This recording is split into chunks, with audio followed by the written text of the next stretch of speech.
Јас сум Лидија Георгиева и утрово ќе споделам една мисла за која што медитираме во нашиот центар, јога центар во Тафталиџе, во Скопје, за да подариме малку духовност на денот што следи.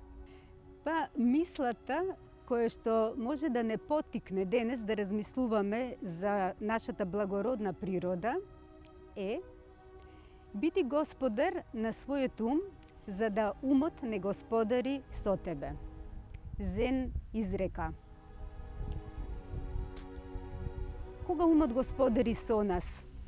Умот господари со нас кога сме љути, кога се нервираме, кога им се љутиме на другите луѓе и мислиме дека се одговорни за нашите грешки, кога мислиме дека не можеме и се откажуваме, кога мислиме дека не го заслужуваме успехот, кога ни е страв и бескрено се препуштаме на стравот, нормално е да сме исплашени. Меѓутоа, кога прескрено се препуштаме на стравовите и на мислите дека јас не можам, не умеам, тогаш умот господари со нас.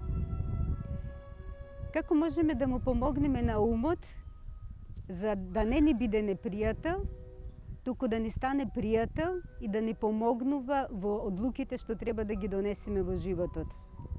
Можеби, ако малку повеќе внимание и посветиме на својата душа. Можеби ако навистина се сетиме дека и душата може да ни помогне во донесувањето на одлуките кои што ни требат во животот. Ние живееме во свет во кој што сме навикнати да го оцениме само логичното размислување и на размислувањата, на логиката и веруваме.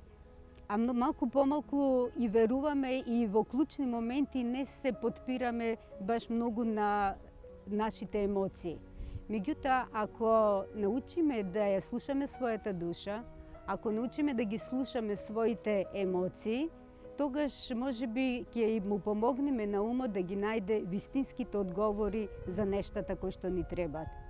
Сигурно сте биле во ситуација кога долго сте размислувале за некоја одлука што да направите, али на крај сте собрале сила и сте послушале вашата душа и можеби сте го направиле спротивното од она што умот ви рекол. И многу често во право сте, кога ја слушате својата душа. Кога учиме да ги слушаме емоциите, тогаш сме во рамнотежа себе си. И интелектуална, и емоционална, и духовна рамнотежа. Кога не си ги слушаме емоциите, кога не си го слушаме срцето, срцето се разболува. Затоа да се сетиме, да седниме можеби еве денес и да си посветиме малку време за себе, да медитираме за добрите нешта, за она што е убаво во себе, што го пронаѓаме убаво и надвор од себе, да можеме да доприме до својот длабок внатрешен мир, а кога ја откриваме длабочината на мирот, тогаш сме најповеќе во комуникација со својата душа. А нашата душа знае да ужива во друштвото на другите души. Така не се препуштаме само на умот кој што некогаш е агресивен и сака да победува и живееме во некој свет на борба кој е подобар и да јас секогаш сум во право, тоа се приказните на нашиот ум.